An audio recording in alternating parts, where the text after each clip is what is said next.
Bonjour, nous poursuivons notre étude des tableaux associatifs. Dans cette vidéo, nous allons passer en revue quelques fonctions spécifiques des tableaux associatifs, puis nous essaierons de les mettre en pratique sur un exemple guidé. La première fonction spéciale sur les tableaux associatifs que nous voyons, c'est la fonction d'existence, qui est importante parce que quand on manipule des clés libres, on peut se poser la question de savoir si une certaine clé existe ou pas dans le tableau associatif. Dans ce cas-là, la fonction existe qui va retourner une valeur booléenne peut vous permettre effectivement de tester cette existence. Donc si la clé existe dans le tableau, alors la fonction existe vous retournera vrai et vous pourrez alors exécuter éventuellement une action sur cette clé-là ou plutôt sur la valeur associée à cette clé. Dans le cas contraire, la fonction existe retournera faux et vous n'entrerez pas dans la structure conditionnelle. La deuxième fonction, c'est une fonction qui concerne la taille du tableau associatif, car en effet, lors de la création du tableau, vous n'avez pas fixé de taille. Donc, on peut également ici se poser la question de savoir combien de paires clés-valeurs sont enregistrées actuellement dans le tableau. Dans ce cas-là, la fonction compte-clé, à laquelle vous allez passer le nom du tableau associatif, va permettre de retourner une valeur entière correspondant au nombre courant de clés dans le tableau.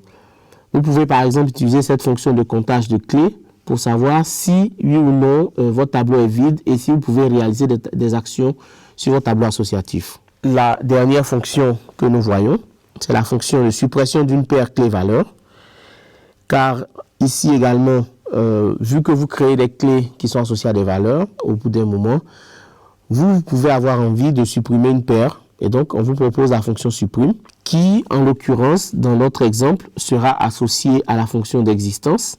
Donc par exemple, ici, si la clé existe, alors vous supprimez la paire.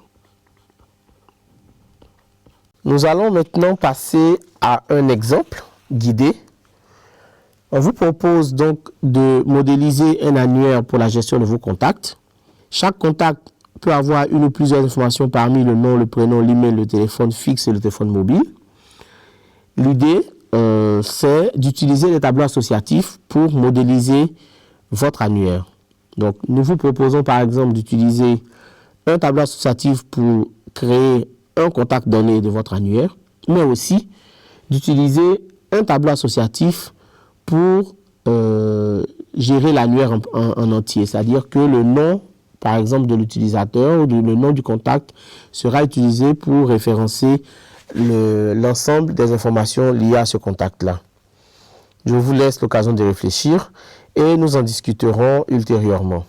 Dans cette séquence, nous avons présenté quelques fonctions spécifiques mises à votre disposition dans le cadre de la manipulation des tableaux associatifs.